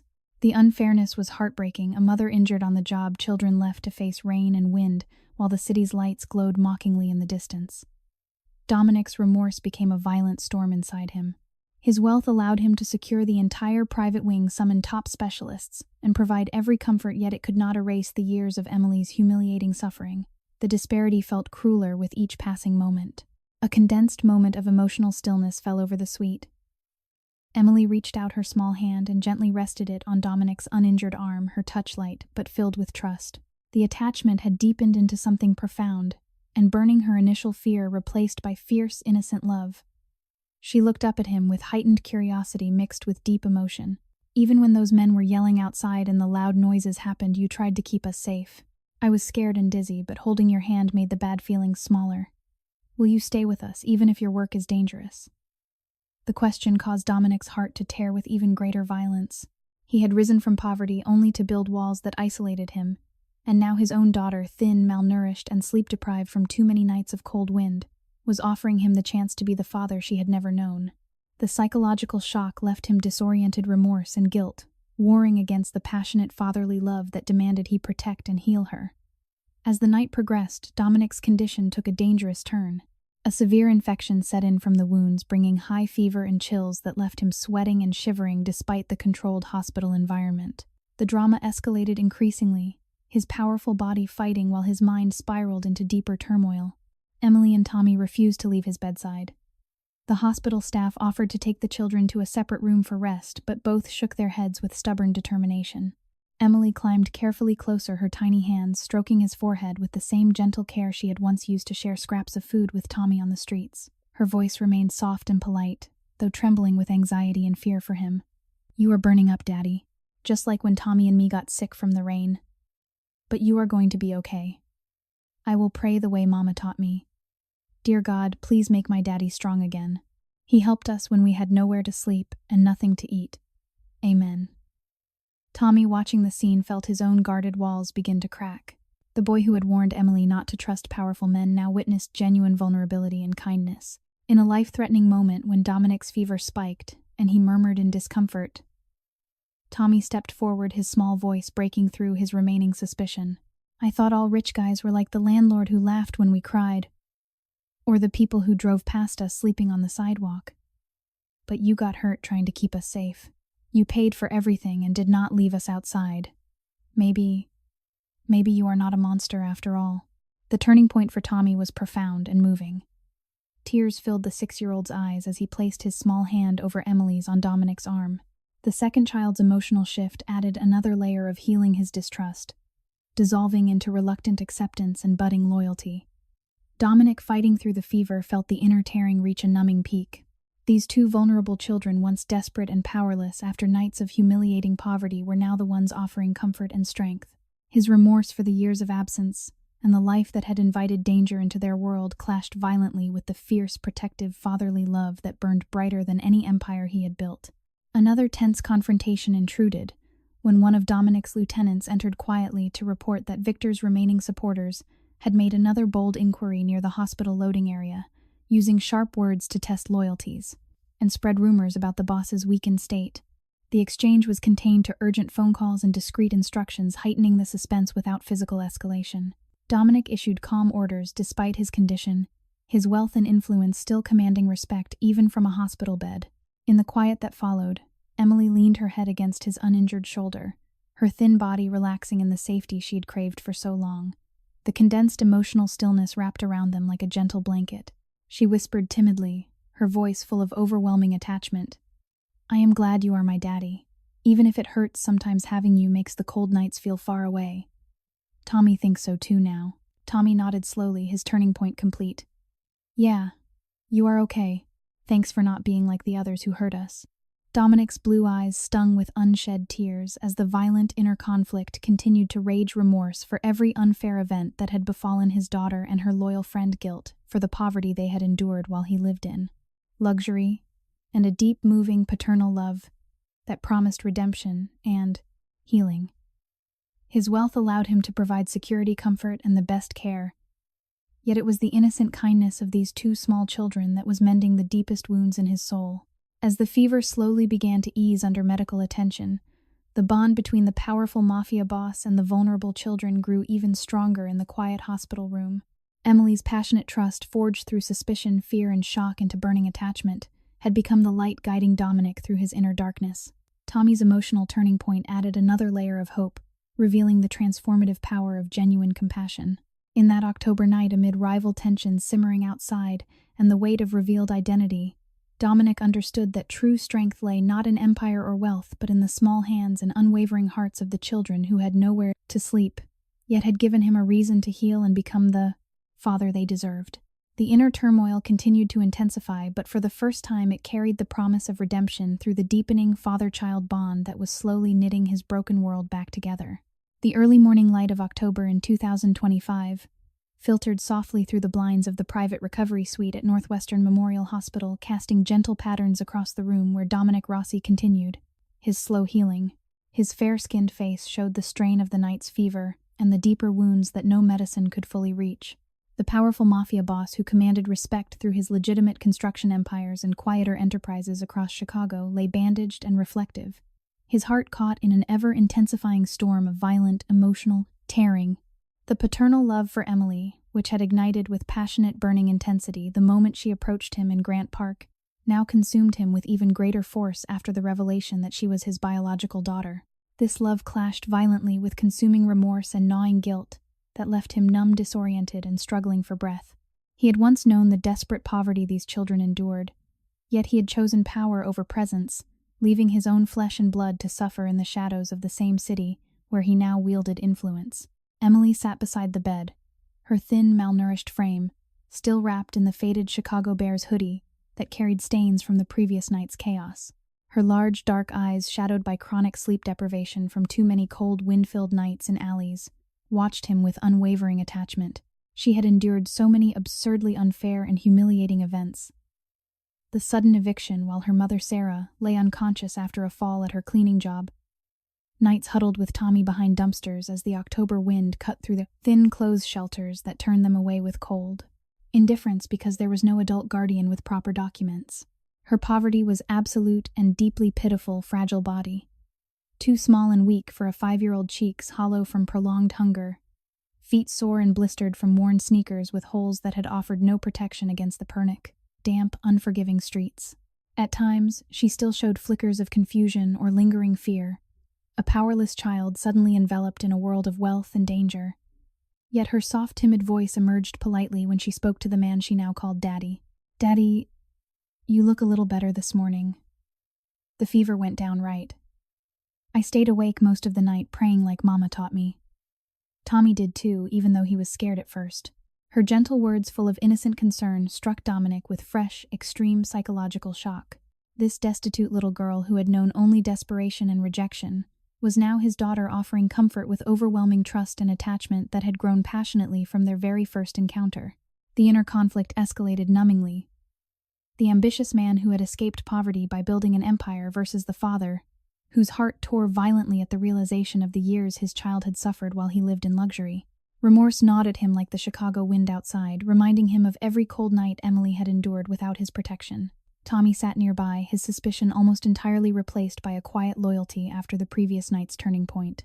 The 6-year-old's own ragged appearance spoke of the same extreme poverty, sharing thin blankets, scavenging for food, facing the cruel indifference of a city that ignored invisible children. He added softly, "Yeah, we took turns watching you. You helped us when we had nothing. It is only fair we help you back." A condensed moment of emotional stillness settled over the room, broken only by the soft beeping of monitors. Emily leaned closer, her small hand resting gently on Dominic's arm. The bond between father and daughter had deepened into something profound, and healing her initial guarded fear transformed into fierce, burning attachment. Then the new shocking twist arrived with devastating gentleness. The attending physician entered the suite, carrying additional test results and charts. After confirming privacy and ensuring the children were present only with Dominic's approval, the doctor spoke carefully, her voice steady but filled with compassion. "Mr. Rossi, during the initial emergency evaluations and follow-up scans related to Sarah's case, we discovered something significant that was not immediately apparent. Sarah was in the early stages of a second pregnancy when she suffered her fall. A premature baby boy was delivered via emergency procedure shortly after her arrival. He is currently in the neonatal intensive care unit fighting for strength. The baby is biologically yours as well. We have named him Noah for now, pending your wishes." The revelation struck Dominic like a silent thunderbolt. Extreme psychological shock rippled through him, causing a wave of dizziness, numbness, and loss of balance even while lying down. His blue eyes widened as the room seemed to spin. Not only Emily, but a tiny, fragile newborn son, another child conceived, before he had fully abandoned Sarah in his ruthless climb to power. The inner turmoil exploded with violence for the years of absence that had left both children vulnerable guilt for the extreme poverty and humiliation his daughter had endured while he built wealth and influence, and a passionate, burning, fatherly love that now extended to this hidden infant, fighting for life in the NICU. He had escaped desperate poverty himself, yet his own choices had condemned his children to the same grinding misery, cold nights, hunger, eviction, and indifference, while he commanded luxury and power. Emily tilted her head, confusion and heightened curiosity flickering across her thin face. She was still powerless in many ways, her malnourished body a living testament to the absurdly unfair events she had survived. Her soft, timid voice carried a mix of shock and wonder. A baby brother. Like a real little Noah, Mama never said anything, but she was always tired and working so much. Does that mean we have a family now? My heart feels funny, happy, but scared and dizzy at the same time. Tommy's eyes widened with quiet awe, his loyalty deepening further. A tiny baby. After everything we went through on the streets, now there is another one who needs help too. The unfairness of the situation tore at Dominic with numbing force. Sarah had carried this child alone, working through exhaustion and fear only to fall and face the terror of premature delivery, while her older daughter and her friend endured nights of cold wind and humiliation on the streets. The landlord's repeated rent increases the shelter's rejections. The indifference of passers-by all compounded the misery of a family already broken by circumstance. Dominic's wealth stood in stark, increasing contrast. He could instantly arrange the best neonatal care, private security, and unlimited resources, while his own children had survived on prayers and scraps. Another tense confrontation heightened the suspense, when one of Dominic's lieutenants entered discreetly to report that Victor's remaining supporters had made another bold approach near the hospital's service entrance, using sharp words to question loyalties and spread doubt about the boss's ability to lead. The exchange remained verbal, and contained with Dominic issuing calm, authoritative instructions. Despite his weakened state, his power still commanding respect even from a hospital bed. The drama escalated internally, as the rival's persistence reminded him of the dangerous world that had nearly cost him everything. In the quiet that followed, Emily climbed carefully onto the bed beside him, her small body curling close in overwhelming attachment. A wave of anxiety and fear for the new baby crossed her face, but it quickly gave way to deep, moving emotion.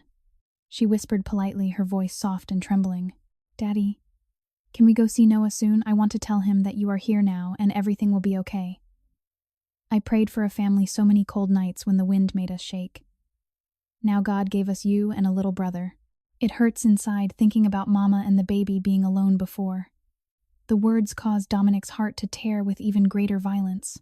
He had once been desperately poor and powerless, yet he had left Sarah to face pregnancy and hardship alone. His remorse became a consuming fire, clashing against the fierce paternal love that now burned for both children and the tiny newborn fighting in the NICU. The psychological shock left him disoriented, the disparity between his wealth and their previous poverty feeling more cruel than ever. Tommy added quietly, his voice carrying the weight of shared hardship. "We shared everything on the streets, even when there was almost nothing. Now there is a baby who needs us too. I guess that makes us a team." In that condensed emotional stillness, with the morning light growing stronger, Dominic reached out and gently embraced Emily, his uninjured arm wrapping around her fragile shoulders. The bond between father and daughter had become a lifeline, her passionate trust healing the deepest cracks in his soul. The hidden baby Noah represented both a new beginning and a painful reminder of lost time, intensifying every emotion. Dominic's voice, though weakened, carried deep resolve despite the inner storm. "We will see Noah together very soon. I promise I will protect all of you, Emily, Tommy, your mama, and the little one. No more cold nights. No more unfair goodbyes." Emily's eyes filled with quiet tears of relief and joy, her overwhelming attachment shining brightly. The little girl who had once been desperate and powerless now rested safely in the care of the wealthy, powerful man who was her father. Tommy watched with a small, hopeful smile, his turning point complete. Yet the inner tearing continued to intensify within Dominic, remorse for the years of absence and the suffering his choices had allowed, guilt for the humiliating poverty his children had endured, and a profound, moving paternal love that promised redemption through protection and healing. His empire of wealth and influence paled beside the fragile miracle of the hidden baby and the innocent trust of the daughter who had found him when she had nowhere to sleep. The October morning stretched ahead with new hope and lingering suspense from rival tensions, but in the quiet hospital room, the shocking revelation of the hidden baby had woven the family even closer. Through Emily's unwavering kindness and the tiny life fighting nearby, Dominic felt the first true steps toward mending the violent wounds in his heart. The midday light of October in 2025 streamed through the windows of the private recovery suite at Northwestern Memorial Hospital, illuminating the quiet space where Dominic Rossi continued his recovery. His fair-skinned face still bore the marks of the previous night's fever, and the deeper emotional wounds that refused to heal quickly.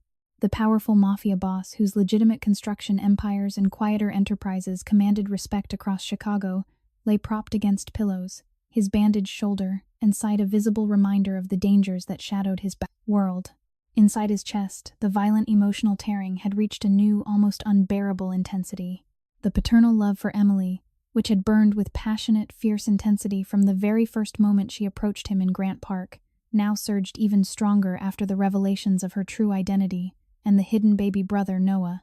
In the neonatal intensive care unit, this love clashed violently with consuming remorse and gnawing guilt that left him numb, disoriented, and struggling against waves of self-recrimination. Emily sat close beside the bed, her thin, malnourished body still dressed in the faded Chicago Bears hoodie that carried the stains of the night's events. Her large, dark eyes, heavy with the exhaustion of too many sleep-deprived nights enduring the biting October wind in alleys, watched him with unwavering attachment. She had survived so many absurdly unfair and humiliating events. The heartless eviction the day after her mother's fall nights, huddled with Tommy behind dumpsters, while the cold wind cut through their thin clothes like invisible blades. Shelters that turned them away with indifferent rules, despite their desperate pleas. Her poverty was absolute and deeply pitiful, fragile frame, too delicate for a 5-year-old, cheeks hollow from prolonged hunger, feet sore from worn sneakers with holes that had offered no protection from the damp streets. At times, she still showed flickers of confusion or lingering anxiety, a once powerless child suddenly enveloped in safety and wealth. Yet her soft, timid voice emerged politely when she spoke to the man she now called Daddy. Daddy. Noah is so tiny. We saw him through the glass this morning. The nurses said he is getting stronger.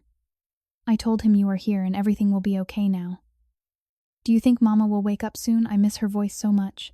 Her gentle words, filled with innocent hope, struck Dominic with extreme psychological shock. This destitute little girl who had known only desperation and rejection was now his daughter, offering comfort and strength with overwhelming trust and attachment that had grown passionately and intensely from their first encounter. The inner conflict escalated numbingly. The ambitious man who had escaped poverty by building an empire versus the father whose heart tore violently at the years his children had suffered alone while he lived in luxury. Remorse gnawed at him like the persistent Chicago wind outside, reminding him of every cold night Emily and Tommy had endured without his protection. Tommy stood nearby, his loyalty now firm after the previous night's turning point.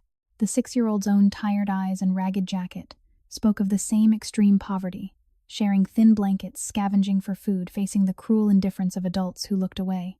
He added quietly, "The baby looks like he needs us. We can be his big brother and sister now. You are making sure he has everything right." A condensed moment of emotional stillness settled over the room, the soft beeping of monitors the only sound.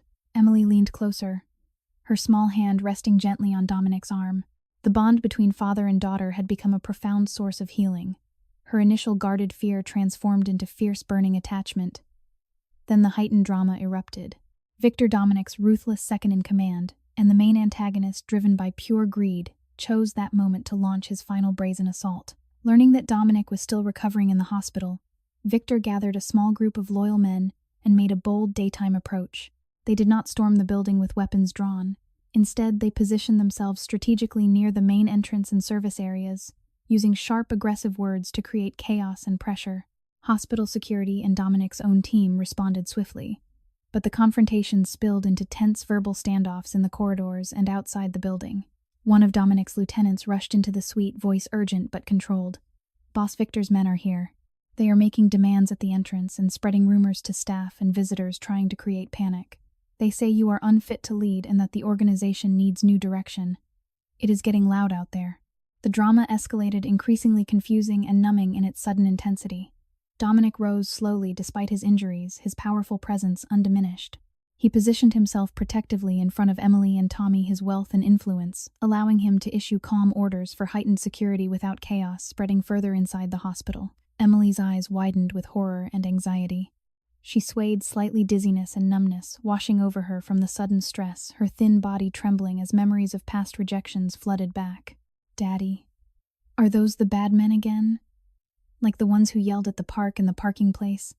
I do not want them to hurt you or Noah or Mama." Her soft, timid voice trembled with inner torment, the violent intensity of her emotions laid bare. The unfairness of it all, after nights of cold wind and humiliating poverty after finding safety in a father danger had followed them, even here evoked deep sympathy. Tommy stepped closer, his arm around Emily's shoulders, his own fear evident but tempered by newfound loyalty. Dominic felt his heart tear with even greater violence. These children who had endured so much eviction while their mother lay unconscious, shelters that closed doors on freezing nights, strangers who ignored their pleas, were now caught in the crossfire of his world. His remorse became a consuming fire, clashing against the passionate, protective, fatherly love that burned fiercer than ever. He had once been desperately poor and powerless, yet his choices had invited this shadow into their lives. In a heart-stopping moment, Victor's men managed to push closer toward the wing, their bold words echoing down the corridor as they demanded to speak with the weakened boss. The tension peaked as hospital security and Dominic's team formed a firm line, keeping the confrontation verbal and contained. Dominic stepped into the hallway with steady authority, his powerful frame radiating unyielding strength, despite his injuries. "You have made your point," he stated calmly, but with steel in his tone. "This ends now. These children and their mother have suffered enough. Walk away." The rivals hesitated, sensing the unshakable force behind his words and the visible presence of hospital staff. The bold assault began to crumble as some of Victor's own men, witnessing the small children watching anxiously from the doorway, showed visible hesitation. Fathers themselves, they wavered at the sight of Emily and Tommy standing protectively near Dominic. Emily, refusing to stay hidden, stepped forward slightly with Tommy beside her. Her small voice rang out soft yet unshakable with innocent conviction. "You cannot hurt my daddy. He belongs to God now, and so do we. He is learning to be a good father, and we are safe with him." The simple, pure words created an emotional turning point in the corridor. Several of the rival men lowered their aggressive postures, the presence of the vulnerable children humanizing the moment and preventing further escalation. The drama reached its peak, and then began to subside as Victor's group retreated under the weight of hesitation and Dominic's firm, evidence-backed response that exposed the betrayal without violence. In the aftermath, as security restored calm, a profound quiet descended. Emily rushed back to Dominic, wrapping her thin arms around him in overwhelming attachment. A wave of shock and confusion had left her dizzy, but the trust burned brighter than ever. "Daddy, you protected us again, even when you are hurt. My heart was beating so fast, but I knew you would not let the bad things win."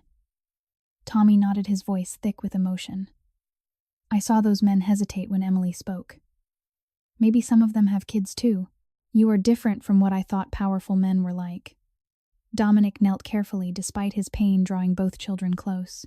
His heart raged with violent inner conflict.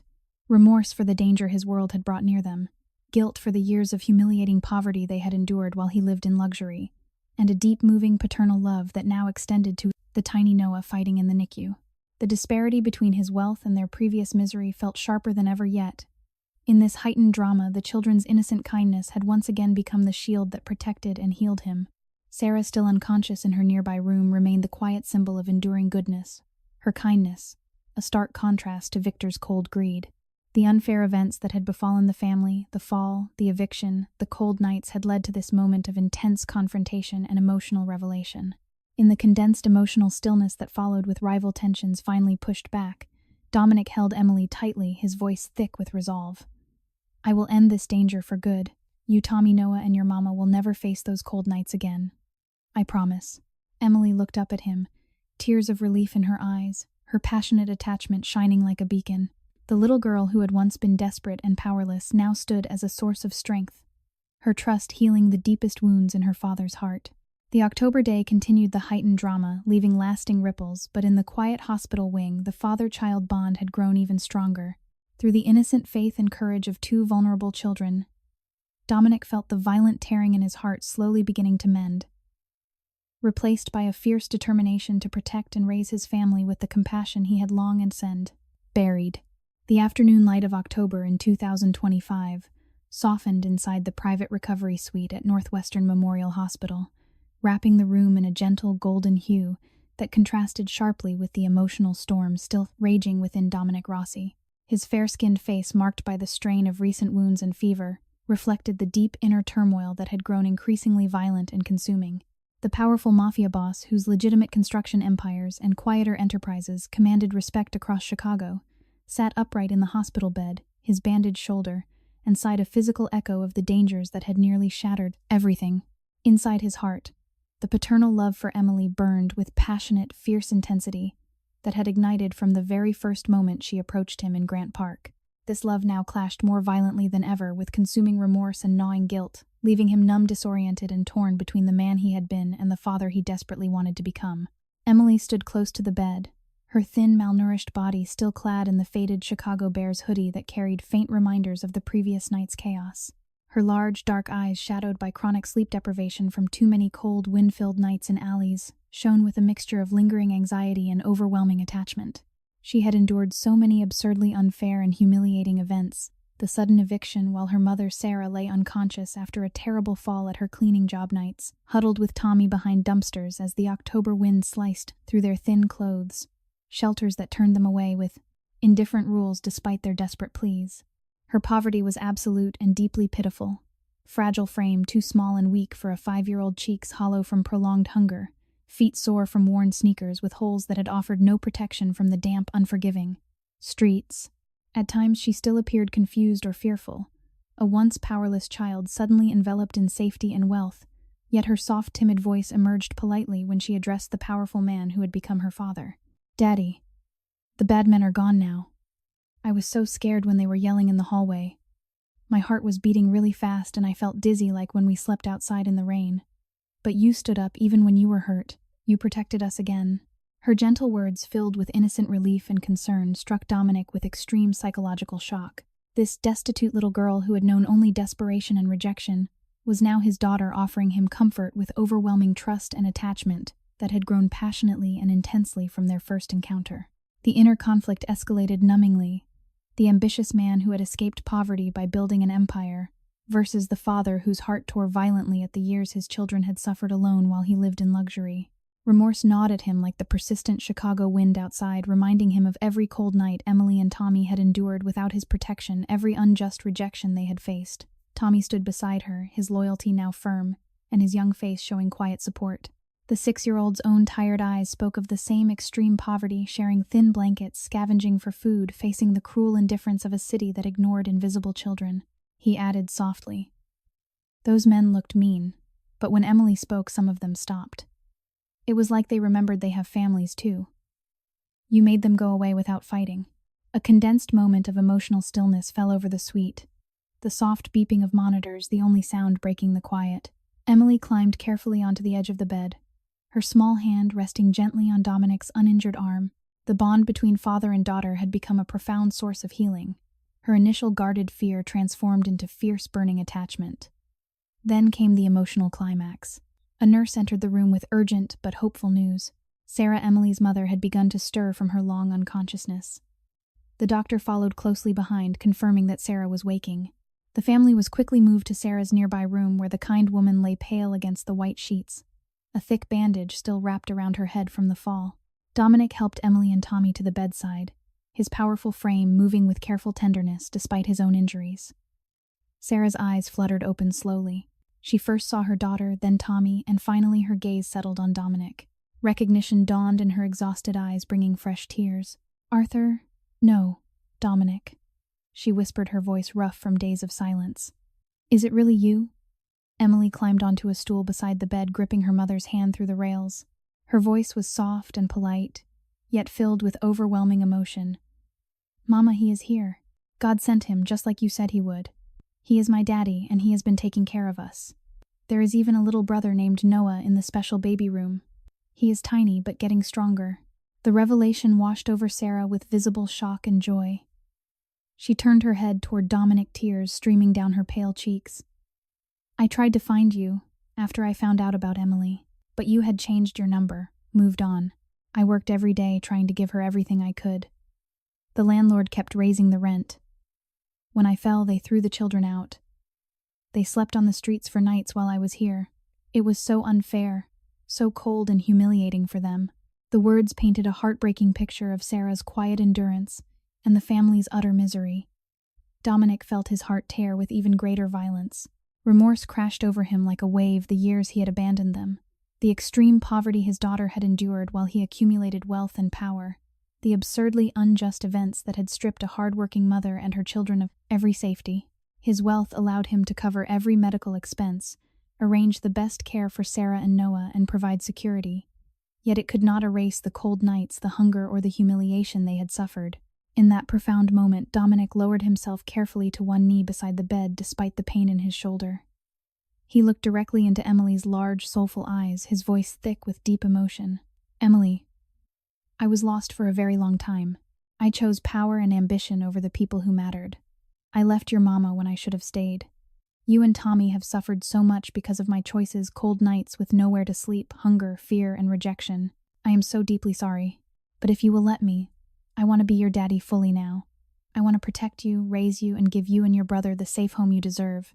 No more unfair goodbyes, no more cold wind. You are my family, and I accept you with all my heart." Emily stared at him for a long moment, her small face showing a flicker of old confusion and fear, then transforming into pure, overwhelming joy. She threw her thin arms around his neck, her voice soft and trembling with passionate attachment. "Yes, Daddy, you can stay forever. You already made the scary nights go away. I prayed every cold night for someone to help us, and God sent you.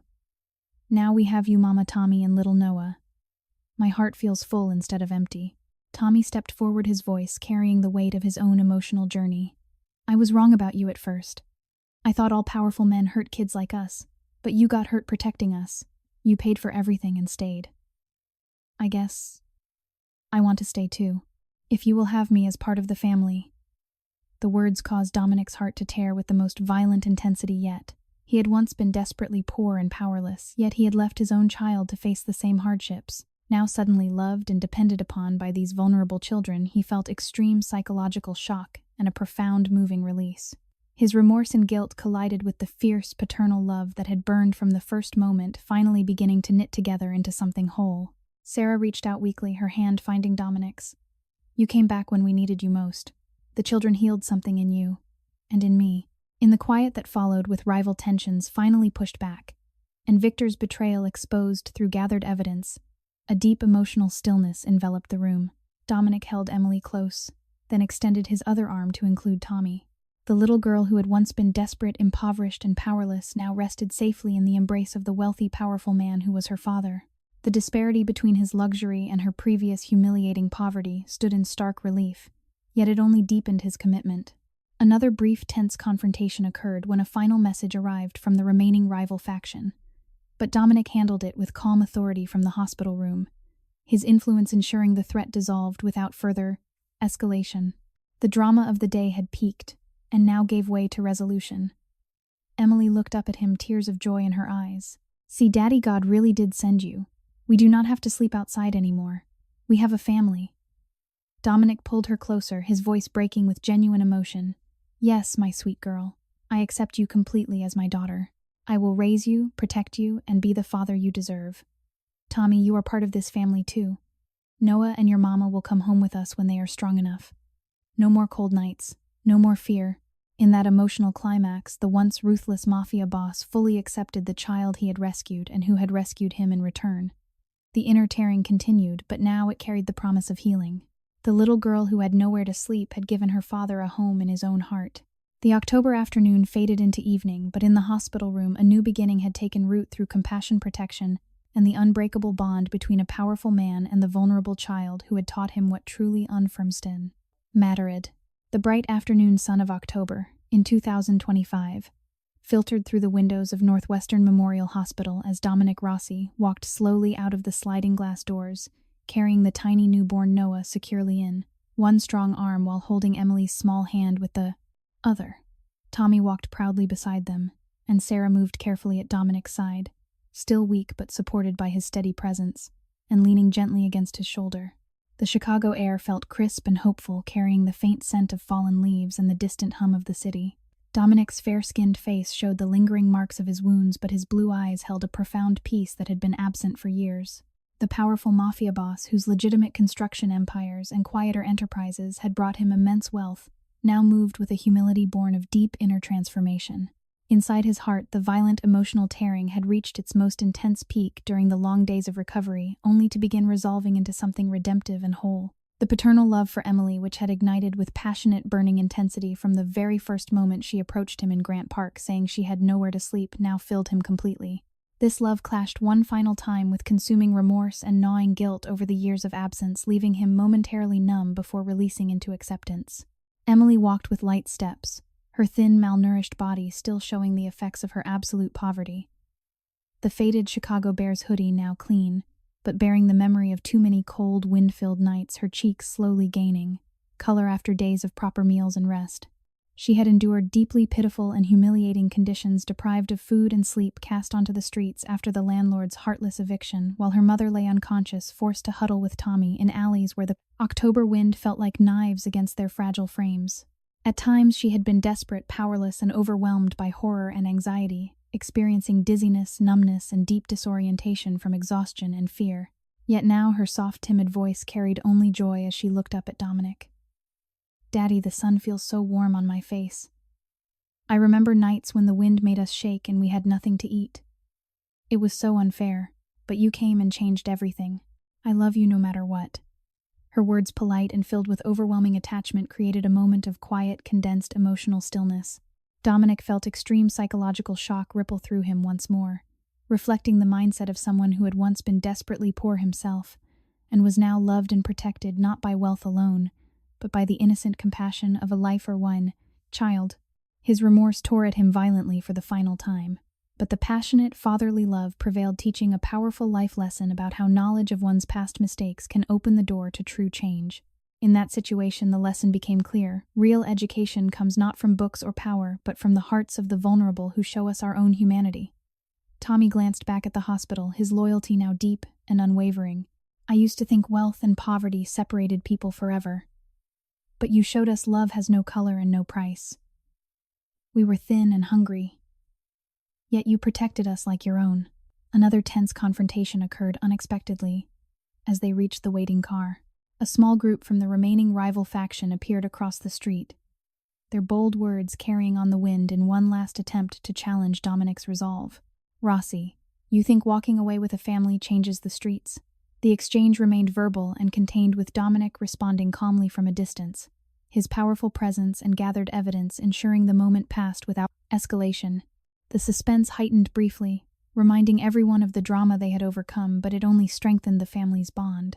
Sarah smiled weakly, her kindness shining as a symbol of enduring goodness against the greed of others. The children healed you, Dominic. They taught us all that compassion crosses every divide. Wealth and poverty cannot separate love when hearts are open. In the car on the way to Dominic's secure home overlooking the lake, quiet moments of reflection filled the air. Emily rested her head against his arm, her voice soft and polite. I was so scared and confused on those cold nights, Daddy. But now I feel safe. This is the best education my heart could receive, learning that a powerful man can choose kindness. Dominic's inner world continued its final intense tearing before settling. He had once known the same deprivation, yet his choices had left his own daughter thin, deprived of food and sleep, enduring humiliating nights of wind while he lived in luxury. The disparity remained vivid, evoking deep sympathy for every unjust event that had befallen her. Yet through it all, the overwhelming surge of fatherly love, passionate and intense from the beginning, had become the guiding force. Each situation offered a subtle life lesson. Knowledge of our shared humanity allows us to rise above past errors, while true education lies in the simple acts of trust and protection that heal old wounds. As they settled into the spacious but warmly prepared home, Dominic gathered the family in a sunlit room. He looked at Emily with eyes full of tears he no longer hid. I accept you fully as my daughter, and Tommy as my son, in every way that matters. Noah will grow strong with all of us around him. Wealth and poverty cannot separate love and compassion when we choose to protect one another. I am stepping away from the dangerous parts of my old life to focus on legitimate work and raising you with the care you deserve. The children have given me the greatest knowledge that redemption comes through humble kindness. Emily hugged him tightly, her attachment burning brightly. You taught me the best lesson, Daddy. Love sees no color and no bank account. It just sees hearts. Tommy nodded, adding his own insight. This whole journey was an education in trust. We went from the streets to a real family because you chose compassion. In these final days of October in 2025, Dominic reflected often on how knowledge of past mistakes had opened his heart, how each life lesson from the children had reshaped his values, and how true education emerges when we allow the vulnerable to teach us humanity. The family's story became a quiet testament that wealth and poverty cannot separate love and compassion when hearts choose understanding and protection. If this story touched your heart, remember that every situation holds a life lesson waiting to be discovered through knowledge of ourselves and others. May the education of compassion guide us all toward better choices and deeper connections. To everyone watching this video, I wish you good health, a joyful life, and daily peace. Thank you for joining this emotional journey.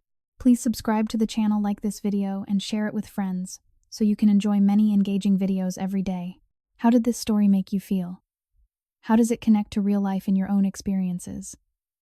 Please share your comments below so the creator can listen to the emotions from deep within the viewers' hearts. Goodbye for now, and I promise to see you again in the next video. Disclaimer: all stories on this channel are fictional and created solely for entertainment purposes. Any resemblance to real people, events, or places is purely coincidental.